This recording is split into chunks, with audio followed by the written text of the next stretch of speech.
The sutras teachings are very rational and precise. And then Yes, we were talking Vajrayana perspective in a way as well.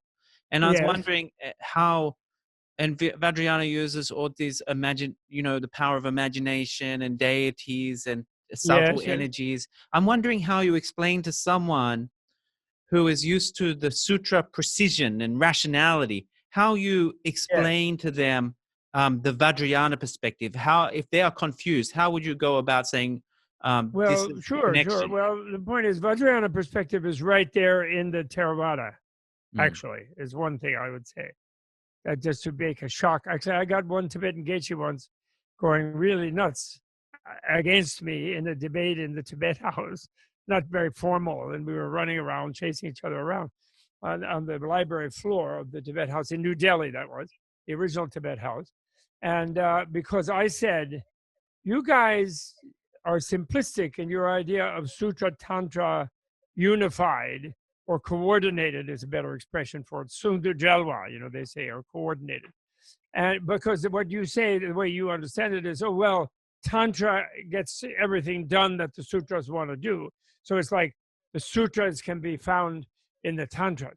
But you don't want to say Tantras can be found in the sutras, right? You don't want to say that. Oh, yeah, we can't say that. Oh, no, he's not teaching them. They're not ready and all this. He was just going crazy about it. And then he said, well, where are they? And I said, well, they're Buddha's body. And they all meet Buddha's body. And they go in Buddha's field is a mandala. And he doesn't point it out to them. But if you look at the incidents that are recorded in the sutras, even the Pali sutras, when people come in the Buddha's presence, they start behaving weirdly. And they gain immediate understanding, some of them. And they stop behaving in a weird way that they were behaving. And they suddenly, some of them attain very quick realizations and things because they go into an alternative reality. Because the Buddha's field isn't the living Buddha, the supreme Buddha emanation, not the lower emanations like the tulkus, but the supreme tulku, which is the Shakyamuni Buddha. His field is a mandala. And so I went on like that with him. And then, but there's other ways. Since then, I have a lot of other things. For example, a lot of people who are into big rationality maybe like to practice vipassana. And they think this vipassana is very rational and that I just inspect everything and I meditate on it and then I get really cooled down and I'm so happy and it's really good. It's great. And one day I'll attain nirvana, or maybe I did attain nirvana if I went on a one-day retreat, or maybe the teachers attained nirvana because they went to Burma or Thailand. So maybe they got nirvana. So they sort of do like that. So, but the Mahasatipatthana Sutta, which is in the Pali Theravada, the Buddha takes his monks, his mendicants, through a guided meditation because, all sutras when Buddha is speaking are guided meditations. I don't know if you realize that. Among the three Pitakas, the three things, the Abhidharma is the wisdom articulation, and the Vinaya is the ethics articulation, and the meditation education, or the three higher education, that is what Buddha Dharma is. But the sutras, or the suttas, are the meditation education, meaning that listening to a sutta is to meditate. Even though there's words going by, they are kindling you to have the right kind of vipassana, analytic seeing, so you see through superficial perceptions and so forth. So in that, he goes through all the body, which starts with the breath, if you've done that, vipassana. Then he goes through sensations. And when you go through sensations, by the way, you think about all your different physical senses and the sensations you get when you see something or hear something or feel some touch or smell something or taste something. And when you inventory them or scan them in the vipassana, you're using your map of yourself, like an anatomical map. Even when you look at the body, you are. And, in that Buddha recites, well, you have the bile and you have the fat and the muscle and the bones and the joints. He goes through a whole like blues song, the thigh bone connected to the hip bone, hip bone, and you meditate. Like, they don't just sit there doing the breath. You go through your whole body and the organs and everything. And you get a little repulsed by it when you do it, like a doctor looking at a corpse, but you do that. And then when you get to sensations, you look at how you feel, the feelings everywhere in that. Really, sensations is a better translation. Then you look at your mind, and that's pretty quick in the sutta, because once you try to look at your mind, you can't find anything. You see all these consciousnesses that are reacting to different things, and you look at the mind, but the mind itself is very hard to find. So then they quickly shift you to the last of the 4 focuses of mindfulness, where you go into the mental objects, and you go through a lot of different versions of mental objects, all very conceptual, just no more conceptual or no less conceptual than a map of a building, like a mandala, a palace or something, or a map of an extraordinary anatomy of you being a deity with a different kind of body, than your normal human body. And but you're using concepts of sort of what your idea of yourself is in the Theravada. So it's not like you're not using your imagination. And then finally, the last part of that sutta, he comes to the 4 noble truths, and then he goes really wild on you. He leads you through meditating on suffering and all the different things that are painful and unpleasant.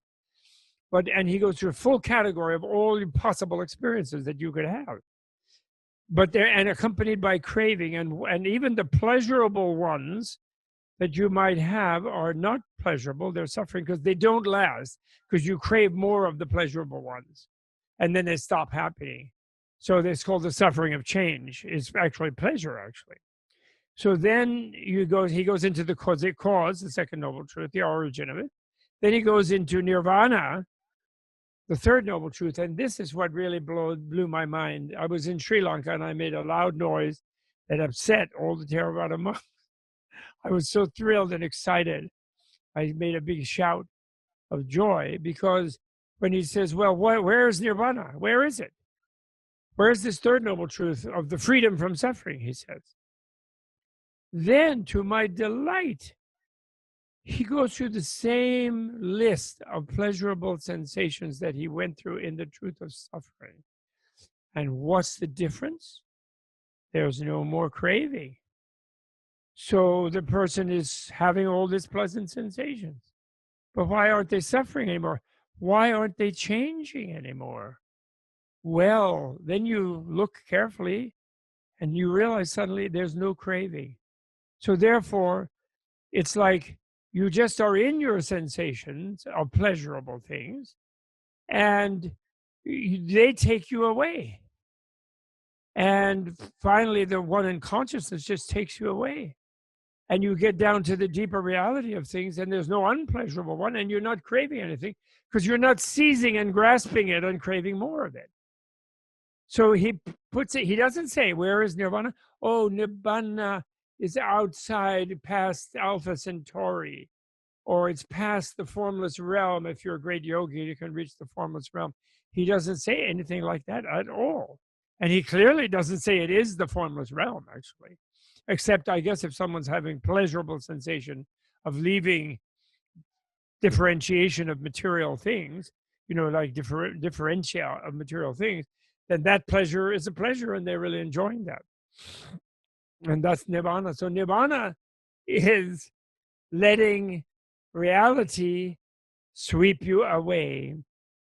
And apparently, and maybe some poet experienced this, I haven't gotten there yet because I'm too grabby at things still, but I've had moments where I just let it all be, sort of thing, let it be, but not only moments, unfortunately, but that I was touching, eternity, I guess, in those moments, but because I wanted more of them, it went away, So what my main point is in regard to this so-called Vajrayana is that it's just Buddha's teaching, actually. It's Buddha's heart.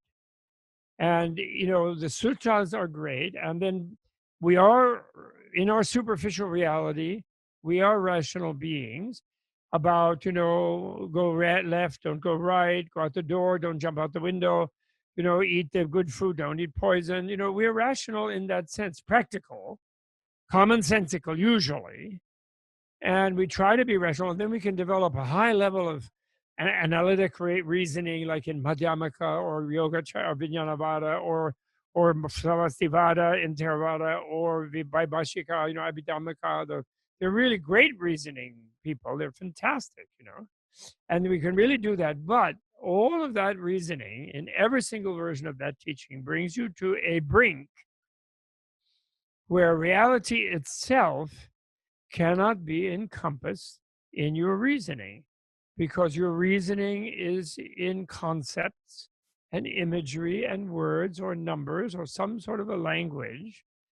And Buddha says to everyone, Theravada, Mahayana, Sutra people, as well as Vajrayana, that ultimate reality is inexpressible.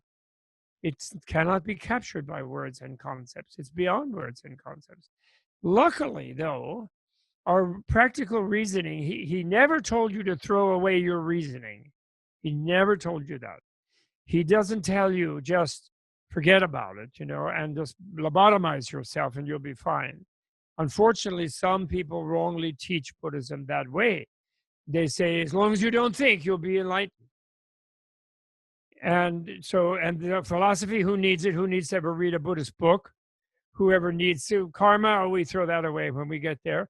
And actually, even there are some people who say, yeah, Buddha was really scientific because he realized that ultimate reality is nothing, like we materialists say. And so you just have to blow your mind, means to obliterate your mind, or realize you never did have one. But I'm sorry, as long as you have a body, you have a mind. If you can say, if you can not find your body, then you can not find your mind.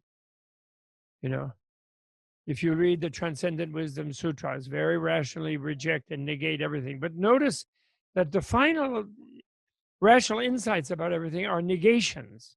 Emptiness is a negation. Freedom is a negation. Nirvana is a negation. Notice that when you have a negative understanding, like there's, my earphones are not working. Well, I don't find the non-working earphones, the non-working of the earphones. They just don't work. So if I'm trying to find an elephant in this room, and I don't find one, then I say negatively, there's no elephant in the room.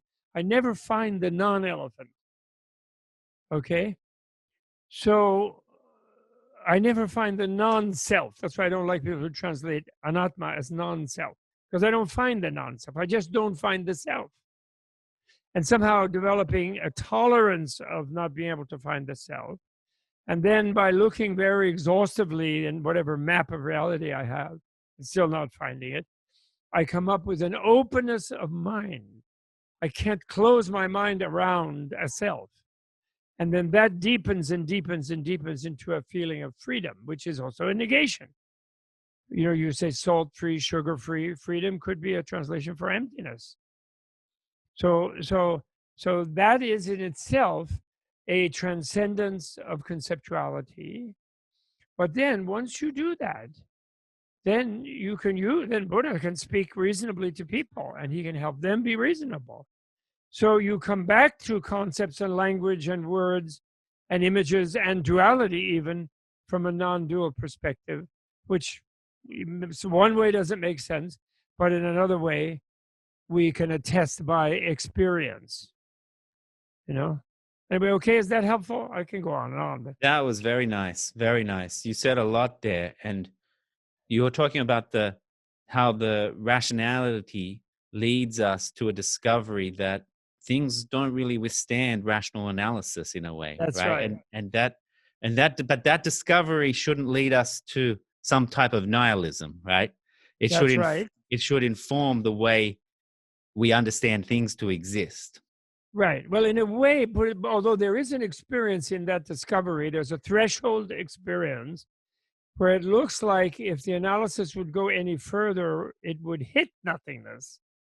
And even meditatively, there's a boundary experience as if you're going into a black hole or something like that, or you're dying, or you might die. I mean, you become completely frightened because you feel out of control. And there, so then what the analysis, if you have developed a very fine vipassana or analytic contemplation that is very one-pointed, it has shamatha with it, so it's very, very penetrative and very relentless. What it then does is it goes into analyzing the nothingness. And of course, it has a eureka experience that it can't find the nothingness. And then, eureka, nothing is nothing. Therefore, it's not there. Therefore, it can't trap me. So therefore, if I have experience that seems like I fall into nothing, it is like it's only a subjective projection of my idea of nothing.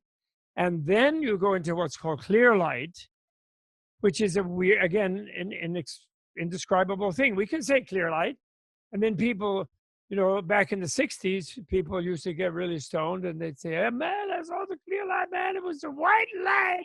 I saw that white light. But clear light is not a white light. Clear light is not a bright light.